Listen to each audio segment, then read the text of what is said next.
Hello, everyone. Welcome back to I See What You're Saying, the Disciplined Listening Podcast. I'm Michael Reddington, and today it is my pleasure to welcome our next guest, Chet Tart. Chet is a fascinating guy with a crazy backstory who loves to teach, support, coach, and help make people better. I'm really excited to get into this conversation with everybody. He started out as a radio DJ before owning his own radio stations and then starting a consulting business based on his expertise and experience to teach radio stations how to grow, become more profitable, and do a better job connecting with their audiences. He then parlayed that into his own CEO coaching business and career, and he now serves as a CEO coach and chair with Vistage. He dedicates himself to empowering leaders to realize their utmost potential. He is a believer in continuous improvement, and he is about to share amazing and ridiculous stories about people, celebrities that he has met throughout his career and some of the very serendipitous opportunities that have led him to achieve everything he has, and more importantly, teach other people how to achieve everything they have. He does a great job telling the stories as well. So you're really going to enjoy this conversation. When we get into the teaching points besides the stories, he's going to talk about what he learned interviewing presidential candidates, the parallels between being a radio DJ and being a leader. He's also going to share the power of one-on-one meetings and so much more. I can't wait to dive into this conversation with all of you. I really appreciate you being here. Thank you so much. Before we do, let's thank our sponsors. As always, first, HumanTel. If you haven't already, please head over to humantel.com. That's where you can find out more about what it takes to develop the skill set necessary to accurately understand what people are likely thinking and feeling at any moment in time by recognizing shifts in their facial expressions and nonverbal communication. Check out their research, read their articles, reach out to them. And then after you choose the program that's right for you, enter the code Inquasive25 for 25% off of all your training at humantel.com. For the professional interviewers, please check out certifiedinterviewer.com. That's where you can learn more about all of the opportunities available at the International Association of Interviewers. What does it take to become a member? How do you apply? Once you're in, what are the networking opportunities? What interviewer resources are available? What are the education opportunities? How can you contribute to the organization? All of those questions and more will be answered. That is also where you can get all of your questions answered for the Certified Forensic Interviewer designation. Who qualifies? How do you qualify? Once you take the exam, how do you maintain the designation? What does it mean for you and your career? What can you add to the growing network of certified forensic interviewers around the world? All those questions and more can be answered at certifiedinterviewer.com. And while you're online, please check out inquasive.com. That's where you will learn more about the programs our clients ask us to customize for their senior leaders, their business development teams, their HR teams, and more, to teach them how to apply the strategic and ethical observation and persuasion techniques necessary to encourage people to share sensitive information under vulnerable circumstances in the face of consequences, something that we all do all day long, and then reap the rewards by achieving the initiatives and furthering the relationships that we previously experienced difficulty with. All of that and more at inquasive.com. Thank you so much for being here. We appreciate you coming back week to week. And now, without further ado, Chet Tart. Chet, it is so great to see you. I can't thank you enough for taking the time today. How are you, sir? I'm awesome. That's great. Michael, good to see you also. It's been a year since I've touched base with you. It has. It's been too long. Mm-hmm. Well, so thankful that you're here. You made the time. I know you're crazy busy just talking about how your weeks are all scheduled out. So thank you. I want to make the most of the time that we have today. You've been on my list to have a conversation with for a very long time for lots of reasons that we'll get into today. But I always love people that, at least in my mind, that I feel like have unique backgrounds, unique stories, unique paths to where they are. And we'll talk about where you are now, all the executive work that you do, the CEO coaching that you do, the work you do with Vistage and others. But I was struck when we first met that you eventually got here after starting a career in radio. So I kind of know how you got here. How did you ever get into radio? You know, it was an interesting story. Someone said you should write a book, and after I tell you the stories, you'll understand why it's called Going Through Life with Blindfolds on. And the reason I say that is because a lot of things happened in my life that happened for a reason that were all positive. For instance, I went to the wrong college in the beginning. My buddy, high school buddy and I, we've been friends till at 14 years old. And we were applying to colleges. We grew up in New Jersey. We were applying to colleges, and we got rejected from most of them. And I said, why don't we just go to Florida? Why don't we just find a school in Miami and go to school there? And we went to a school down in Miami called Biscayne College, which is not there anymore. By the way, my high school's not there anymore either. So I don't know if my diplomas mean anything. Am I picking up on a trend here? Yes. So I go down to Biscayne College. And in order to help pay for the college, I had to do work in the college. I cleaned floors. I answered phones. I did a lot of different things to help me. It's called work study. Mm-hmm. One day I was cleaning the floors.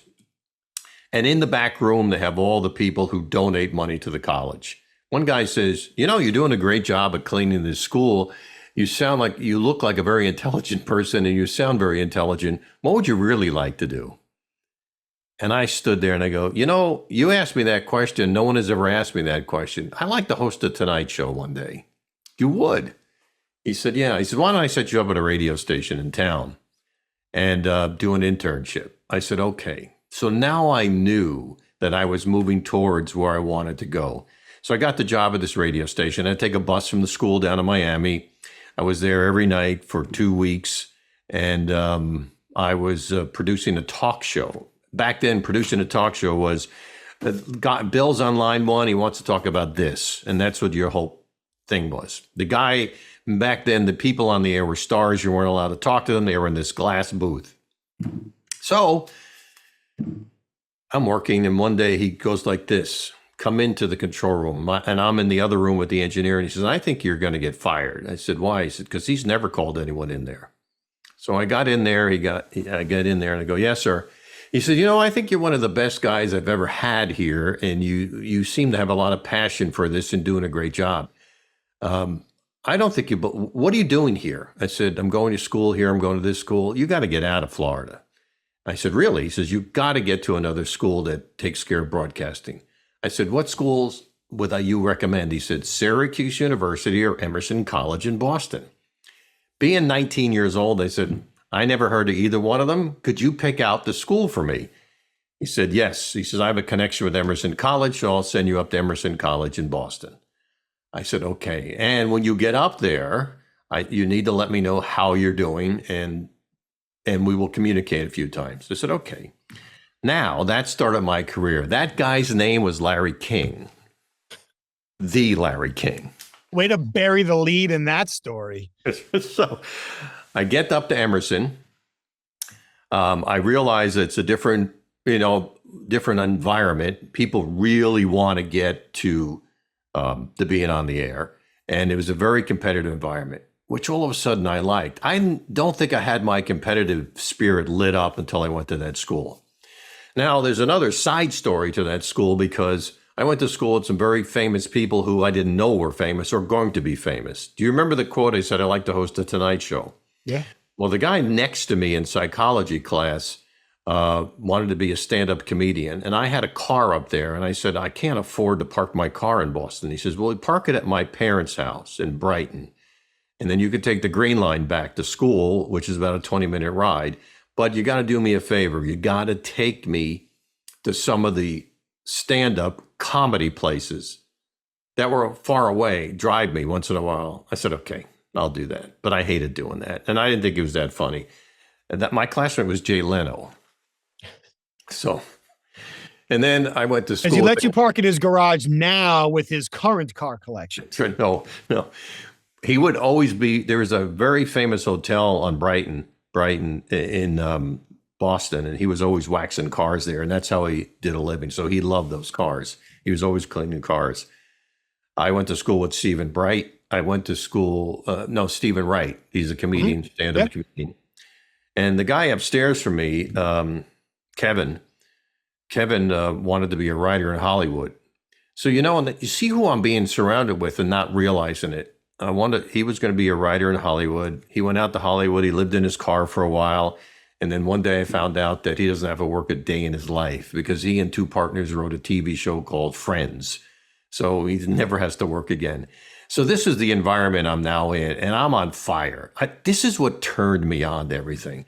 So I get a job in the radio station, and I realized the best job, this was 1975 is my first job, 74, 75. And I got to be the morning guy because that's where everyone has to be in the morning. You just got to be the morning guy. I had to create characters.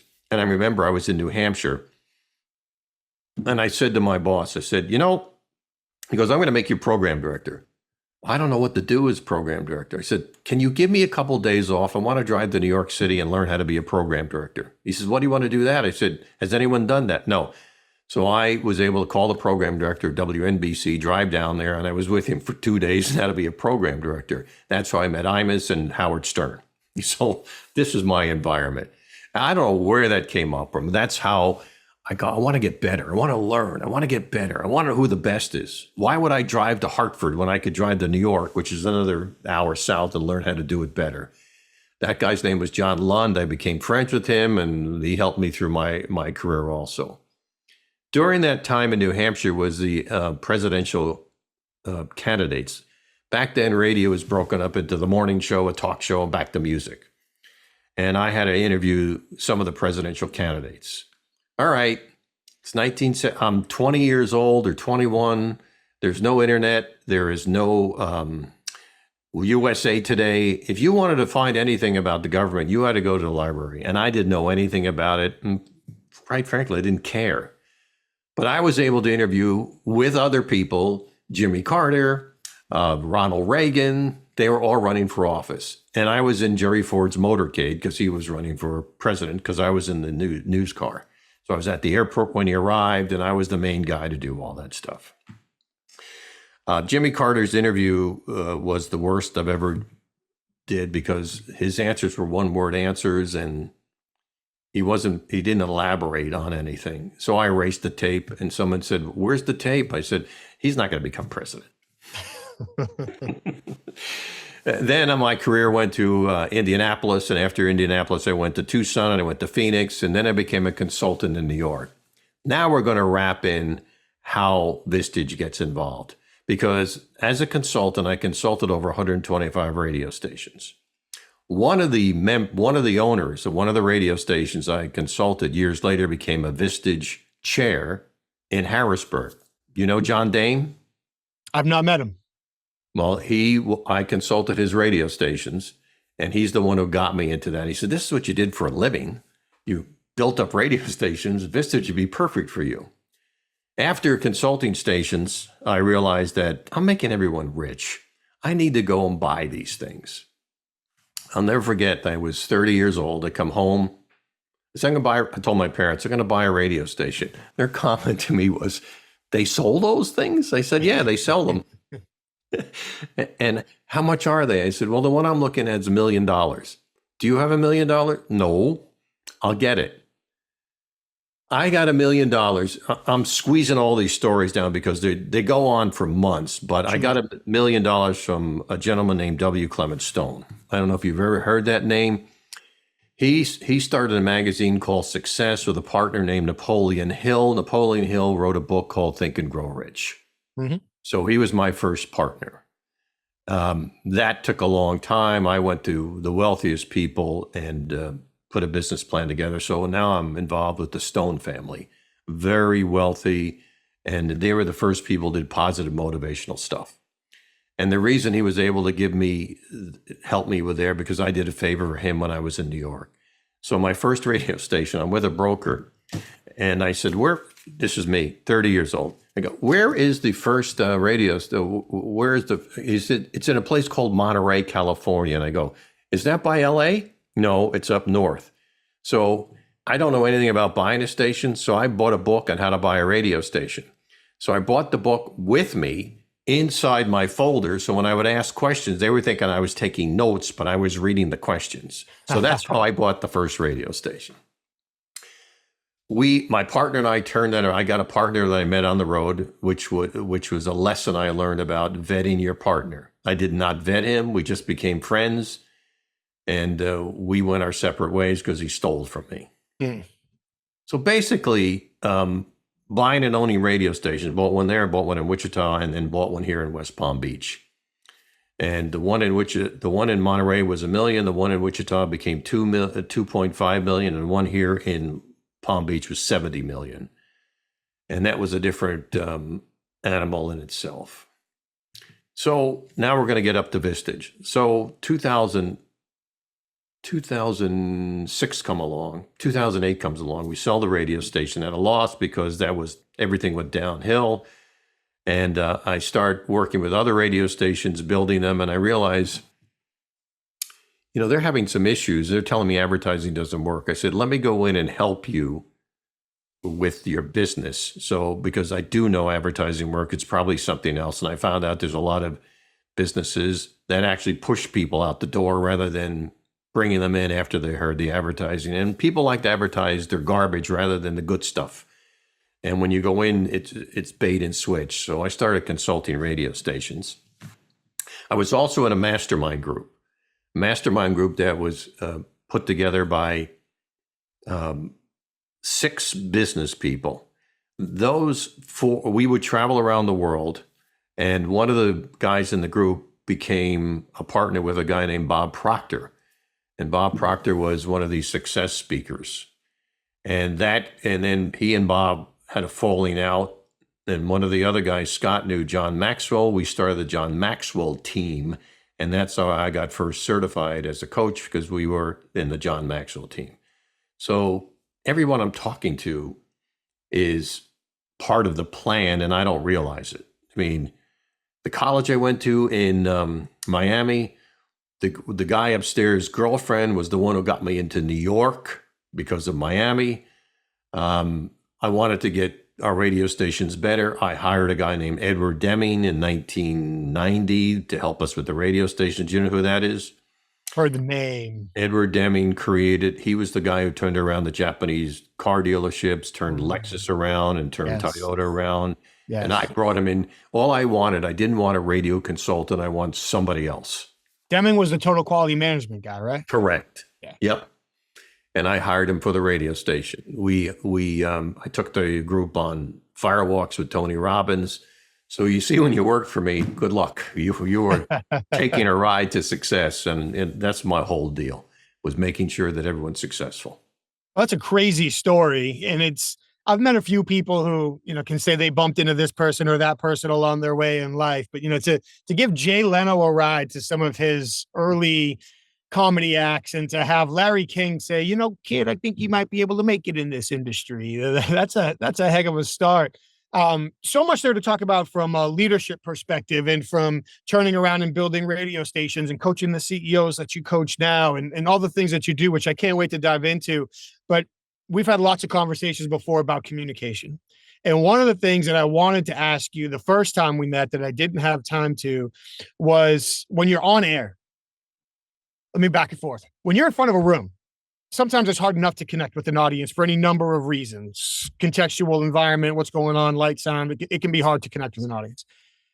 I imagine when you're on air, on radio, it can even be harder to connect with an audience because you're getting no feedback, like none, zero. But yet, in order to build the radio station and build your career, and you had to be successful at connecting with audiences that you couldn't see, couldn't interact with at the time. So that long lead in for the question is, how did you learn to resonate and connect with audiences that you couldn't see and interact with? Let me go back a little bit to college, because my teachers were experts in that. I had 2 great teachers. One was Rod Serling, who did the I forgot what the TV show was, and he would teach us about the theater of the mind and how the mind works. And then I had another one named Agnes Moorehead, and she would teach us about how to speak and how to use the 3 things I never heard of, which was voice, tonality, physiology, and words. So I remember being on the air, and I remember, who is our target audience? Who is the audience I'm speaking to? And that comes from the music we're playing. And I would put a picture of the person in front of me who I was talking to and write everything down in front of me of what they were doing before I got on the air, what they're going to do after I'm on the air, what they're doing in traffic. And because I did the morning show, so everything is about getting up, getting the kids ready for school. And I was talking to you one on one. But the most important thing was my tonality, how I talked to you, how energetic I was, and what I would do. Now, at the same time, my act was a little sarcastic, so I built that in also. Well, being in New Hampshire, you were the perfect place to be sarcastic. I really honed and polished it in Tucson, Arizona. That's right. Oh, wow. Yeah, that's where I had characters, but they're all characters I made up. Mm-hmm. And so I was able to picture, like I'm looking at you now, my audience is in front of me. In the same way I'm talking to you, I talk to a picture. But I would talk about, hey, before you get out, you got to make the beds. And you got to have the kids come out of the shower, and we got to get going. But I would throw that in as nuggets. Mm-hmm. One of the things I did was, I don't know if you ever heard the song "The Stripper." Don't know that I have. Well, if you ever listen to that song, I used to play "Getting Dressed" to it. Okay. And I would have the people get dressed to this. So I have these acts that would take place, and that's how I really got to connect with people. I had to keep in mind that there are certain words that are powerful, like imagine yourself or picture this. If you could remember this. And I looked at the person and I talked about what they were doing at the time. So I saw you. I knew what I was doing. So that's how I broke through that wall. I think that's awesome. It goes back to the importance of preparation. Everybody talks about understanding your audience, but how literally do people take that? How nuanced do people take that? And I feel like I'd love your thoughts on this. Often resonating with people comes down to the nuance. Like it's one thing to say something that all human beings have in common, or to compliment somebody on their tie or their car or whatever. That's all surface level stuff. But the little nuances of what they're doing in the morning, the universality of the morning routine, you can say one thing in just small enough detail that lands with every parent, because in their own way, they're all experiencing that morning. So building that rapport, building that connection through the nuance, I think is a great way to do it. And I would hear people, how do you know I was doing that? I mean, I would hear that. Plus I had a phone line, and the phone would ring off the hook, and I'd pick up the phone during songs and talk to the people. So I also had that interaction too. Very nice. Very nice. Now, one of the things I picked up on with you from seeing you work in our conversations, and I can imagine it was something big for you. You talked about the characters that you played on the air, that you created on the air, is the role that personality plays. And for me, as somebody who spends time in front of rooms and spends time helping teams and groups, I hear a lot of people talk about like the importance of charisma, or the importance of extroversion, or the importance of personality. And kind of feel like that's a double-edged sword. The history is full of wonderful leaders and very successful people that weren't outgoing and weren't charismatic. So I'm curious, with the work that you do, how do you help people find success and make those connections within their own personalities based on your experience? It's the ability to ask questions. I have consulting one-on-ones, and I have clients. And before I go, I prepare everything. I have a little book. I write notes down from the last meeting. And when I go in and talk to them, I said, the last time we talked about this. What did you think about it? How did you do that? The generic things of, hey, what's up? How's things going? I just want to know what's leaking in your business. What do you think you could do better? And, the first question I get is, no, nothing. And I said, well, let me tell you a little bit of what I'm seeing. Okay, Chet, let me open up to you. I got to break through that door of communications. And I believe that when I slow down and I think about what I'm going to say and I'm prepared, the conversation gets better, because I'm in the hallways of these businesses and hey, what's going on? How was your weekend? And they don't care, because they're walking right by. Mm-hmm. And they'll say, when I get phone calls, from my people now, they go, "Hey, Chet, how's things?" I said, "What would you like to know about?" What thing? And what do you know about? So they understand that my conversations are very specific. I love that. I was just writing down the note. What would you like to know about? I like that a lot. And what you just talked on there, the ability to ask questions, tie meetings together, previous statements, all of those things. And even in a way, just asking that question without holding people accountable, there's accountability in there based on how you ask the question and how you follow up, and them very clearly seeing that this means enough to you to take notes and bring it back to them. You're not taking notes for the purpose of taking notes or reminding them like this is valuable enough. I want to remember because it's going to come back up. I know from our previous conversations that a lot of what you've done in different formats over the years has been develop talent, whether that was on air talent or whether that was boardroom talent or whether that was anything in between. I'm curious in some of the similarities you've seen between developing talent and on air personalities and developing talent in leaders that need to be successful in front of their teams. On-air personalities, they had to be coachable. Not everyone is coachable. I actually, in 1986, wrote a book on how to be a strong morning personality. It's called the Personality Book. And then I worked a workshop. So then when you write a book and then you do a workshop, everyone wants you. Before, if you know it, and you have a book, people don't call you. For some reason, they call, "Oh, check, can you do this?" I have a consultant out there today who works with morning shows who calls me up and says, "I'm still using your book." I said, "It's a little outdated because the examples are back in the 80s. He said, "But it still works." But it was me thinking, how can I do this? What can I take that I can put on paper, erase, fix, and talk about that would make me better so that they would be better? And what was the other part of the conversation? Comparing developing on air talent to leadership talent. Leadership talent. The guys in my Vistage group are incredibly hungry. And I'll sit there and I go, "I have 3 non-negotiables. What are yours?" Before I even give them mine. "We don't have any." I said, "You need to have some non-negotiables." I said, "You need to have some boundaries." I said, "Mine are the following." And I share them with them. I said, "Let's talk about these 3. And they're simple. One is crystal clear communications. What does that actually mean? And let's break that down because I think that's generic words. So let's break that down. The other one is that how often do you do one-to-ones? I don't.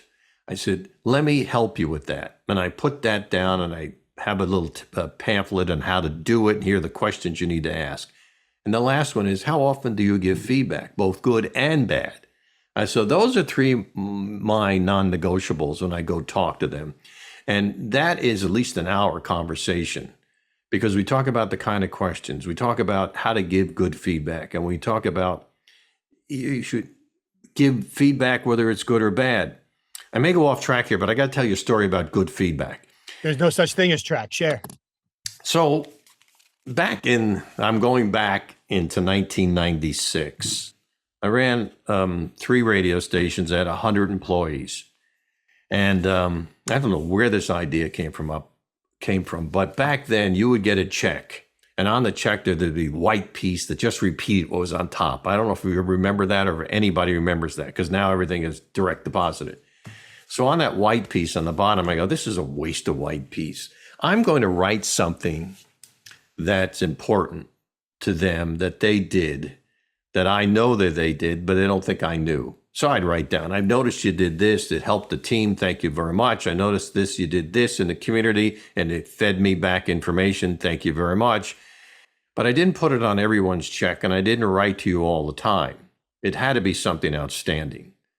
So I would have people stand in my doorway when I was handing out checks. He goes, "Chet, am I being fired?" And I said, "No." I said, "Well, look, there's nothing on the check. There's nothing." I said, "You recall, that's for something you did that's above and beyond the call of duty. And I just want to let you know that because I have 100 employees doesn't mean I didn't see it. I saw it, and I want to thank you for it." Well, more and more people did more and more, and the culture changed because more and more people wanted those notes. And I thought, hey, this is pretty cool. That's not the end of the story. So that station, I worked for a company, it was sold off, and then I bought the station back 3 years later.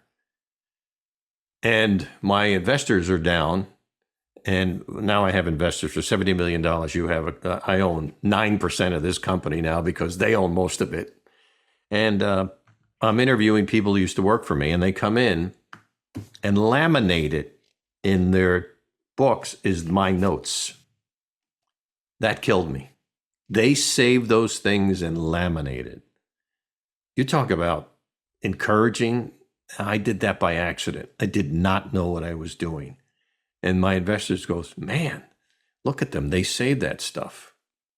And I just think that feedback is so important, even good feedback. You did this, you did this, you did this. And that was an eye-opener to me.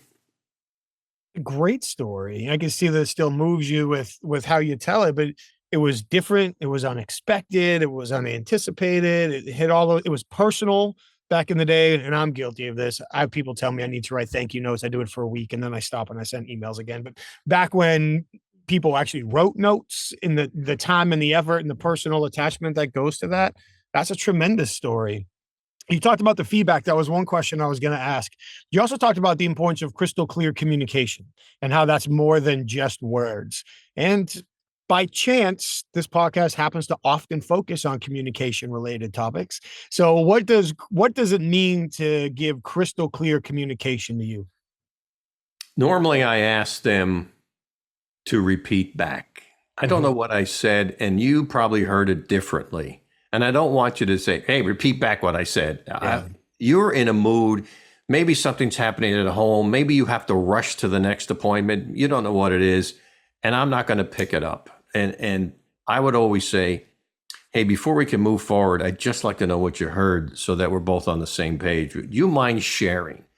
Now, remember, these are powerful words. You mind sharing rather than saying, repeat back to me. Yes. And that would always go in my brain. How do I do this nicely? And if you did something wrong, I said, I don't know if you're in the right space or not, but can we go through a coaching moment right now so that you and I could work on something? Because I noticed something. Are you open to it? Because if you're not, we can do it another time. Yeah. But I do like to talk to you. But it also was discipline for me because I'd be pissed. I mean, the steam was coming out of my ears, and I had to go, okay, 5, 4, 3, 2, 1. I gotta get in a better space. Or there are times I lost it and yelled. Oh yeah, because it's when I'm tired and hungry. So I realize when I'm getting tired and hungry, I need to just not get involved in that. And I don't know why that affected me. You know, I'm an early guy. I get up at 4:35. So about 5 o'clock at the end of the day, I'm tired. If something was wrong, it's the wrong time for me to deal with it. 100%. When my blood sugar drops, I turn into a gremlin. My wife keeps protein bars in her bag.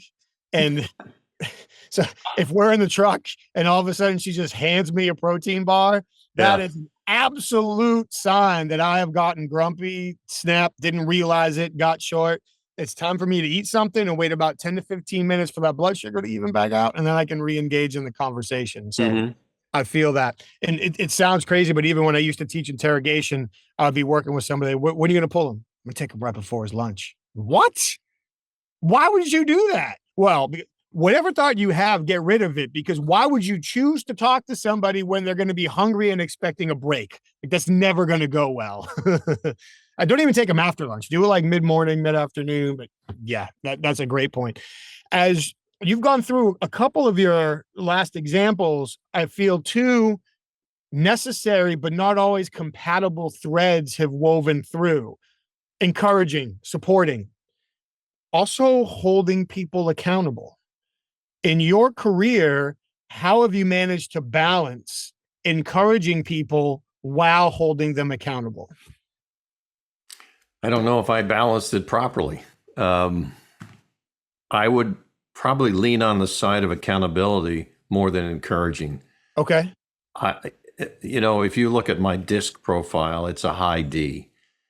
We had a speaker come in and he wanted to hire me, and he did a DISC profile. I have a couple of them, but I don't know what mood I was in when I took his, because you have a 99 on the DISC profile. I said, what?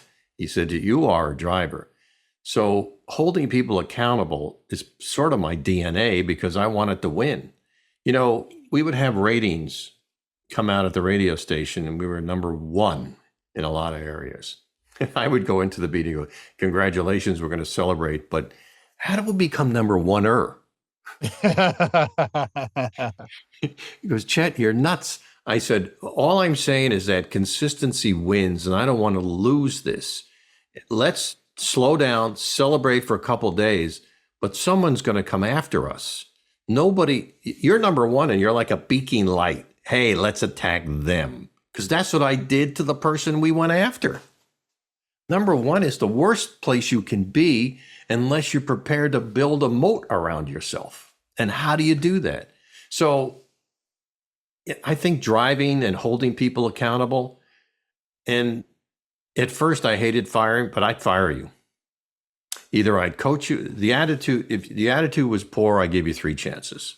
And then I just got rid of you. And, no, there was no sacred cows. And that was scary for me because when you're only 35 and 33, you don't know anything. And you're going, I got to keep this person because they're doing the best sales there is, but he was disrupting everything or she was disrupting everything. And I didn't know better. But because I talked to so many people that I talked to my job. Let me talk it this way. Curiosity is one of the biggest things you can have. I would call up every successful radio station, people I didn't even know, but I knew they ran. What are you doing? How are you doing this? What are you doing this? And people would talk to me. Back then also, here's another secret. All these books would come out. Tony Robbins books and How to Win Friends and Influence People and the 7 Habits of a Highly...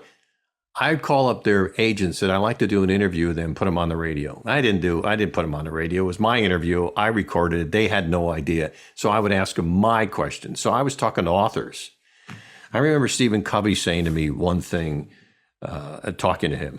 He said to me the following. He said, your employees are like plants. He said, if you put them in a dark corner and don't feed them, they'll die. If you put them in the sun, move them around and water them, they will grow. Think of them that way. That's the only thing I remember from that podcast. But I was curious. I just wanted to get better. I became friends with a lot of these. You ever hear Jay Abraham? Yeah. I became friends with him. I just talked to him a month ago because I went to his seminars, but I would call him and I would pester him. How do I do this better? How do I do this better? Everyone that I came across with, like you and I, just what do we do? How do we get better? And I'm still in that mode. And I think that's an attribute for a leader, curiosity. Everyone has an answer. Like we talked about certain speakers. You talked about a guy with high performance. I want to know how he knows that. I want to know where he found that information. I mean, I'm so curious because everything is out there. Why don't I have it? Yeah. Shout out Aaron Salco. He's been on the show with me. He's awesome. Well, you'll get those questions answered for sure when you talk to him. What I feel like that's a combination of curiosity and the drive that you talked about. So it's not that blind drive of just put me in front of walls and let me knock them down. Well, congratulations on being able to knock down walls, but that curiosity to go find the answers, maybe even find the questions. I'm not sure where to go. Let me find the right question to ask that will get me to the right answer that will help me continue to drive and improve and be number one. So I love that power of curiosity, the humility that goes with it, the ability to build relationships through it. So people don't feel like you're asking me these questions to take my job, or you're asking me these questions to use it against me. So even the approach in all of that makes such a big difference, which I know gets back to something that's very important to you. You talked about it earlier, the ability to ask great questions. Tonality in asking the questions was key. I didn't come off as I'm taking your job and come off as, listen, I don't know. Could you help me? And I think humans are set up to help each other. And I think if you ask in a certain way, they will. I challenged my sales team. I did this in Kansas when I had a station there. We would have a 15-minute sales meeting Monday, Tuesday, Wednesday, not Thursday, and Friday. And the deal was, again, I don't know where, I talked to so many people, somebody must have given me these ideas. One idea was, instead of trying to answer objections, let's turn it around to questions.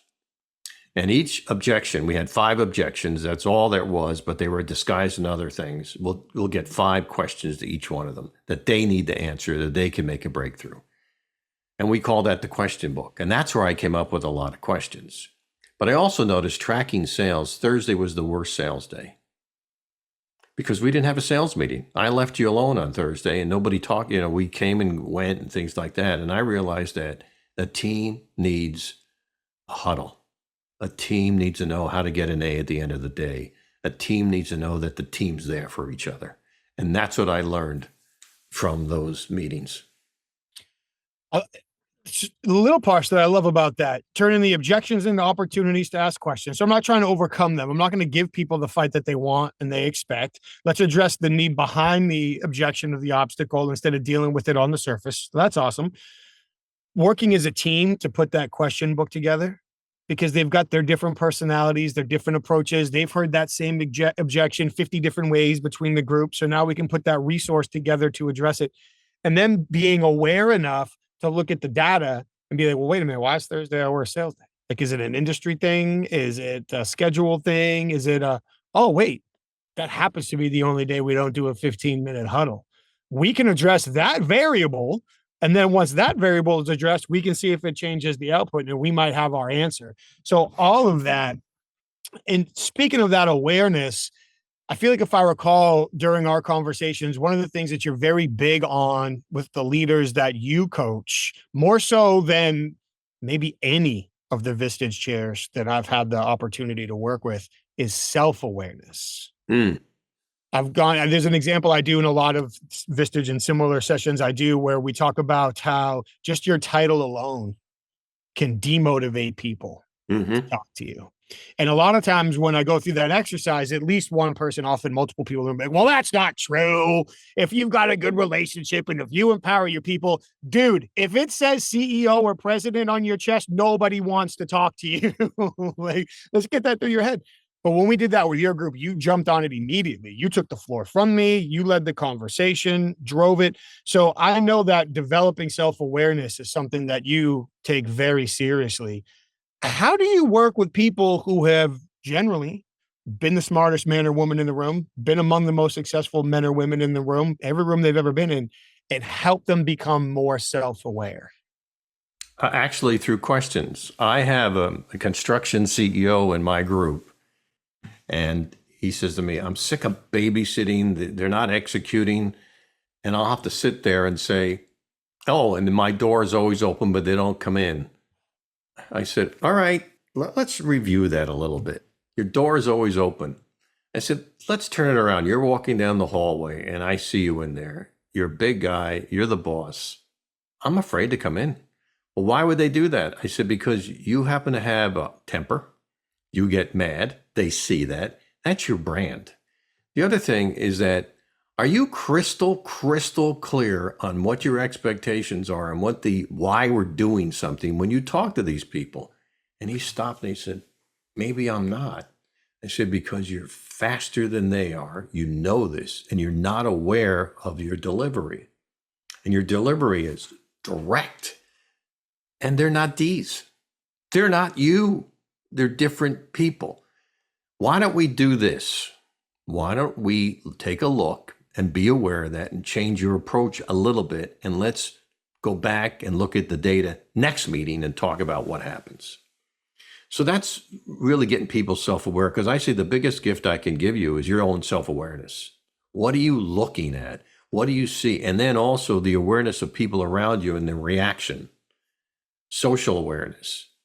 Because I see people come into these meetings, they're nuts. I'll have to stop the meeting sometime. I said, I don't know if you remember on the table, I have two stuffed animals. Oh, yeah. One is an owl this is the greatest comment. And my team goes, we never thrown that at anybody. and the other one is Elmo. And the Elmo one is enough. Let's move on because you're talking too much. That's a nicer way of telling people to shut up when you have the Elmo thrown at you. And they're all open to that. And I said, see, you're self-aware. So imagine how we just brought that temperature down and say, instead of saying, come on, we got to move on, shut up. And I love the way you wrap that together at the end by saying, bring the temperature down. If you're a leader within an organization at any level, just being in the room brings the temperature up. the stress is going to be higher, the concern is going to be higher, the negative anticipation is going to be higher, especially if you have a brand of being a driver, having a temper, not listening, all of these things. That self-awareness brings the temperature down, helps them lower their guard, and now you can achieve much more in the conversation. So all great points. I feel like in using that example as a story, and I'm going to take a leap here because it's not a one-to-one connection here, but a lot of the real powerful moments I feel like you probably have with the CEOs that you coach are when they have the opportunity to learn from mistakes. And I feel like there are people, especially people who have been successful for a long time, that want nothing to do with failure. It's a disease. Keep it away from me. I don't want to know it. I don't want to acknowledge it. It doesn't happen. We win. We always win. We're going to spin this as a win. We're just going to keep winning. And then there's those that, well, I put myself in the best place I thought. I made the best decision I could at the time. It didn't work. Let's learn from it. How have you seen the most successful leaders capitalize on failure? That's an interesting conversation because when I started the Vistage group, nobody wanted to talk about failure. Nobody wanted to talk about their numbers. As we got more comfortable, as we became more comfortable with each other, we started talking about failures. And then what I did, I was the first one to talk about all my failures. I said, listen, I didn't vet my partner. I also decided to sell a radio station when the market was down. I owned a bank during that time. I owned a piece of a bank, and I said it went out of business.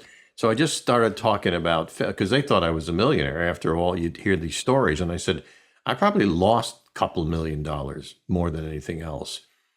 And then in order to get better, another Vistage member started talking about the mistakes he was making. And somebody, I'll help you with that. Oh, we'll do that. And the group started getting stronger in failures and started talking about mistakes. You know, I had one guy who thought he did a great job in presentation, and he went up there and everyone thought he did a great job. And I said, let's stop a second. Is that presentation about you or about the customer? And that caused dead air in the room for a while. And then I said, so let's say I want to buy your services. What problem you solving for me? Because I just see about you and all your awards and everything you won. So it took some time, but now everyone's open to it. And I think it has to be a safe place to discuss it.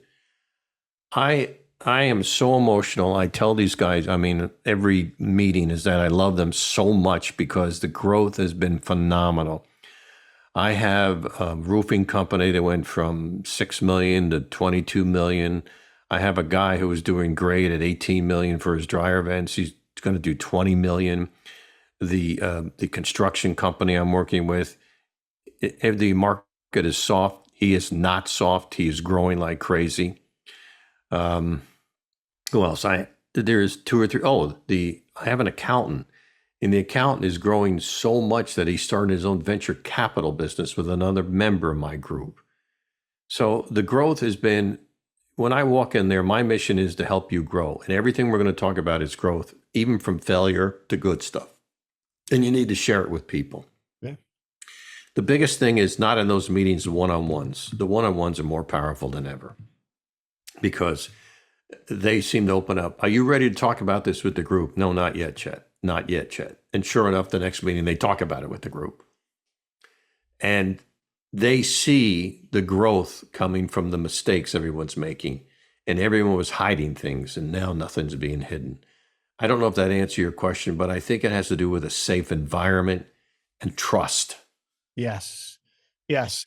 And that trust comes from time spent with people.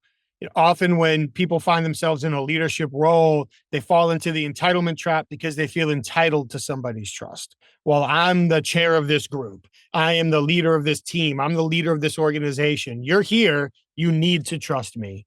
Actually, no. I need to defend myself at all times, physically, emotionally, financially. So as soon as you prove to me that I can trust you in any of these areas, you can count me in. But until then, I'm going to be cautiously skeptical as I put one toe in the water first and then kind of work my way into this. So staying out of that entitlement trap and realizing that we need to give people evidence that we're trustworthy. So whether it's the one-on-one conversation, the group conversation, How do we offer feedback? How do we help somebody else in a similar issue first so we can draw them out over time and they can own the decision? So I thought that was a very valuable answer. And that term safe space gets thrown around a lot and sometimes not in the greatest light, but it is true. If people feel like there's trust in the room and they're not going to get killed for what they say, they'll say it and then we can all learn together. Michael, I do a couple different things that maybe no other group does. I have everyone broken up. I have an accountability leader in the group. We call him the Hammer. And his job is to put small accountability groups that meet during the month and they talk about each other's issues. Now they're hungry to meet. There's 3 guys. In my one-on-ones, there are 3 or 4 guys that meet once a month and they come back. And you have to come back in the next meeting and we do the accountability groups. What did you discuss? How did you get better? What did you do? Now, I've noticed that the people in my Vistage group have grown tremendously year after year. And the people I coach outside of it have not grown as much because they're on their own. I mean, I go there, it's the same material. They don't have an accountability partner. They don't have a place to talk to other CEOs, and some of them have gone backwards. And it's because of their own execution, because I'm giving them the same material that I talked to on the Vistage group.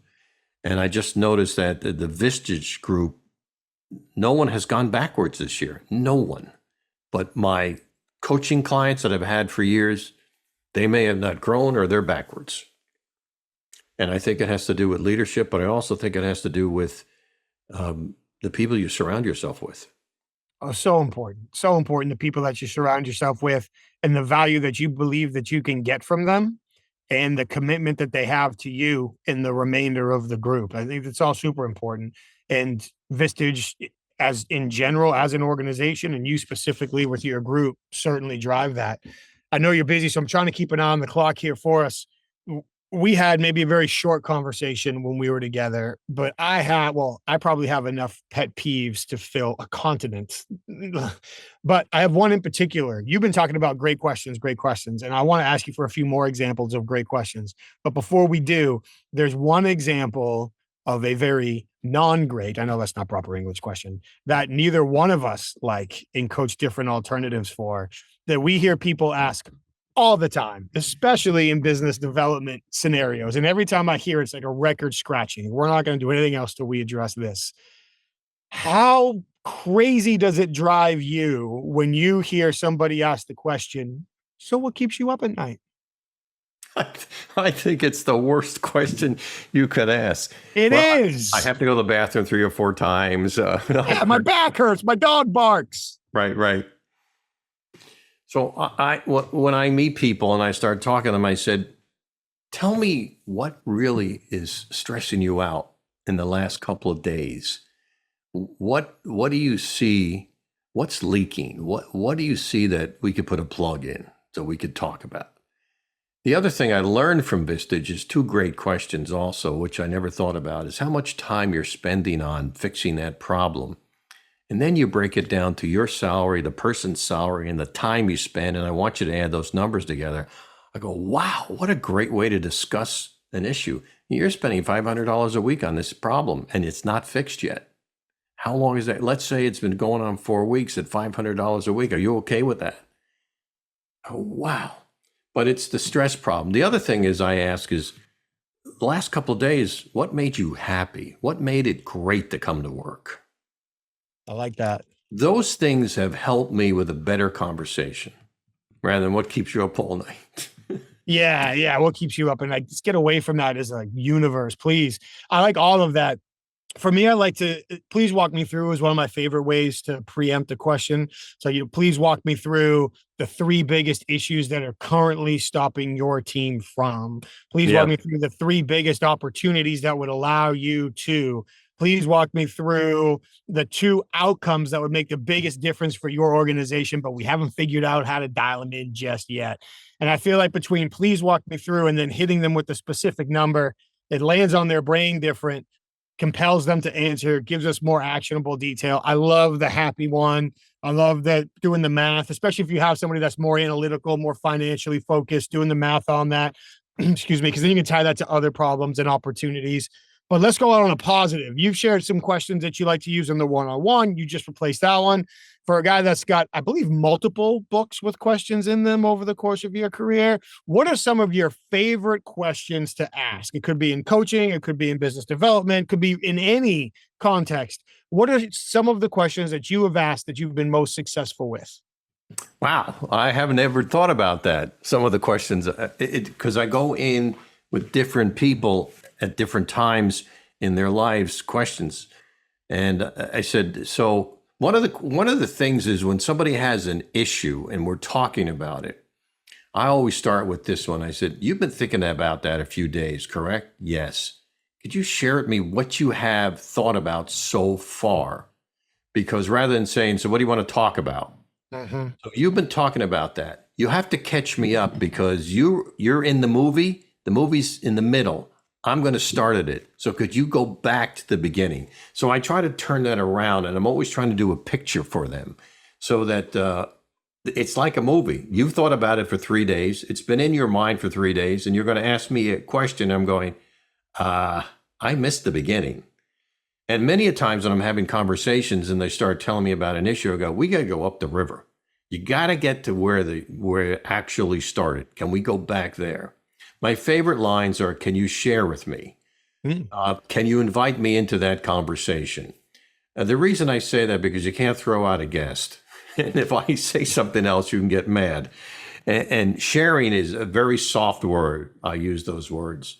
So the questions I don't have with me until they just come to me like this. And what you do, I just cut you.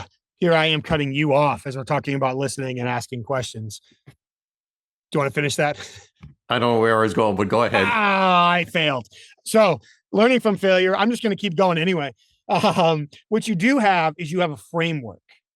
So you have principles that you ask your questions from within. So you might not go in with the specific questions word for word. This is what I'm going to ask, but you know that you can't throw out a guest. You know that you want someone to feel trust and feel safe. You know that you don't want to make it easy for someone to blow you off or punch themselves out of the conversation. You know you want to capitalize on momentum for something that's already happened and lead them into sharing more details. So with these principles that you already have, you're not creating the questions out of thin air.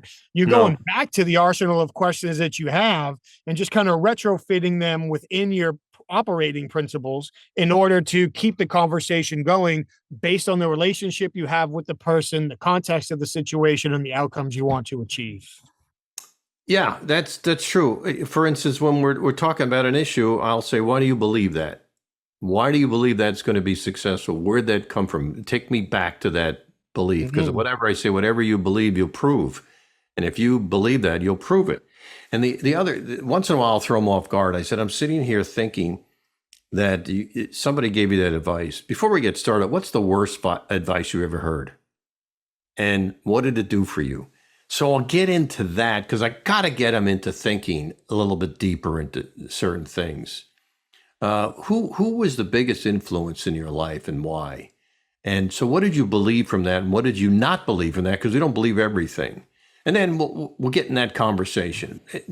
My one-on-ones are easy for me. I mean, Vistage gives you a list of things you want to talk about, and they fill it out. But sometimes we don't get to it because I have found other things that they didn't realize they had.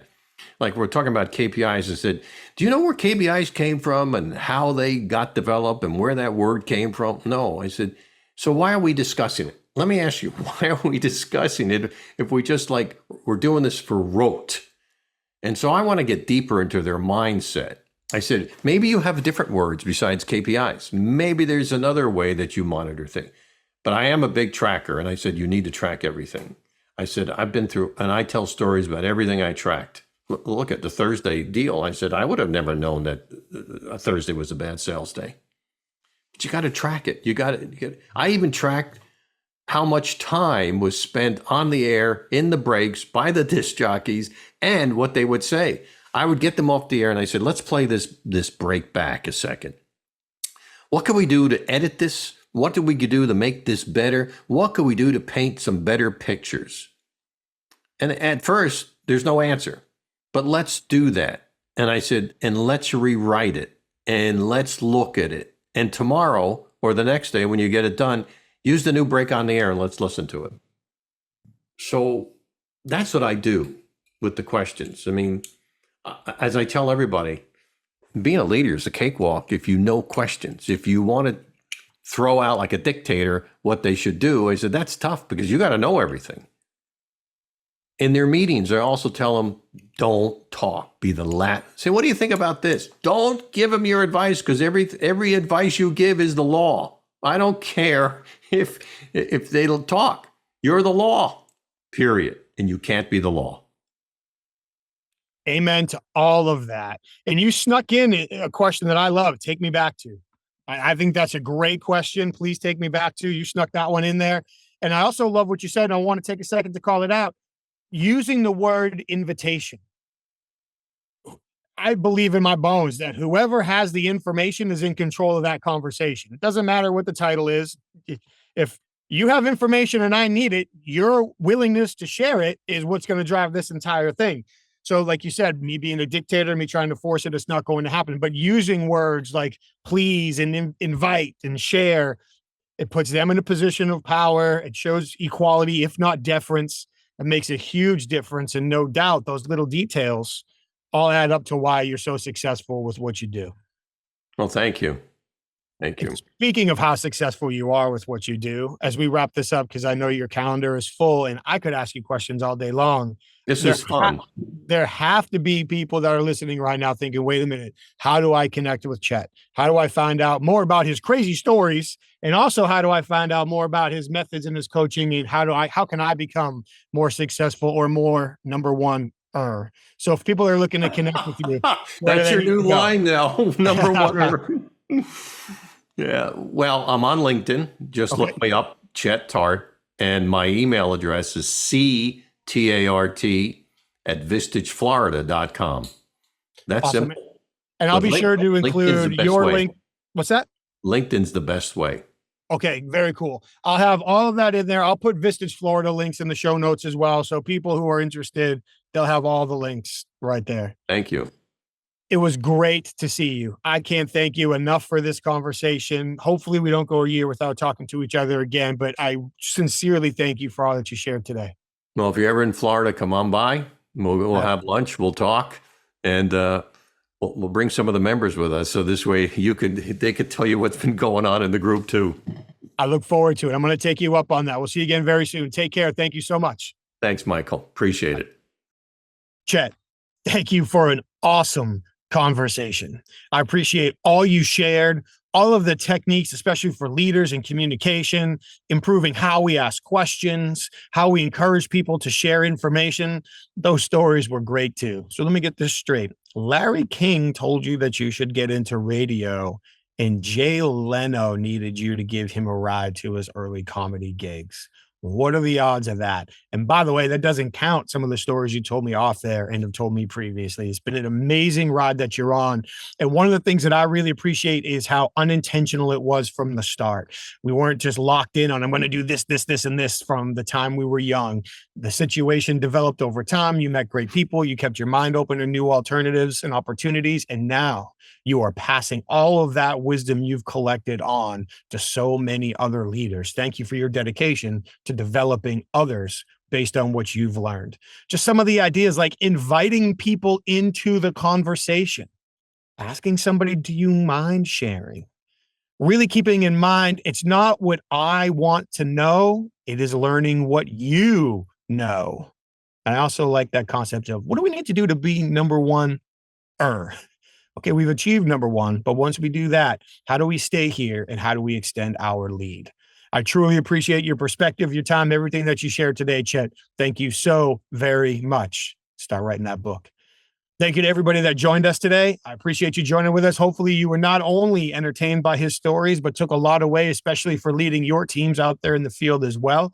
Before we go, let's thank our sponsors. We have HumanTell. Please go to humantel.com.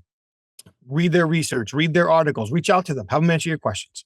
Then enter the code INTWICEOF25 once you've chosen the online training program you feel best suits your needs to develop the skill set of learning what people are likely thinking and feeling in real time by accurately evaluating changes in their facial expressions and nonverbal communication. That's over at humantel.com. The code's INQUASIVE25. For the professional interviewers, check out certifiedinterviewer.com. Get all of your questions answered about the International Association of Interviewers. Joining, contributing, learning, everything you need is there. That's also where you will get your questions answered for the Certified Forensic Interviewer designation. How do you qualify? How do you earn the designation, maintain the designation? What does it mean for your career? All that and more at certifiedinterviewer.com. And please, while you're visiting websites, check out inquasive.com. That's where you can learn more about the programs our clients ask us to customize for their senior leaders, business development, HR teams, and beyond, to teach them the skills, perspectives, and techniques necessary to encourage people to share their everyday confessions. The secrets and hidden value that if we could obtain every day through building rapport and trusting relationships would make our jobs easier and help us further our businesses and our relationships. Check it all out at inquasive.com. Thank you so much for being here again. Hope you love the show. Hope you're still taking a bunch of notes. Really appreciate you coming back week after week. Before you go, please like the show, share the show, subscribe on your favorite platform, tell your friends about it, leave us your feedback. Who would you like to see again? Who would you like to see on the show? What would you like to hear more or less of? We would love to hear it. Thank you all so very much. Stay safe. Take care of each other. See you next time.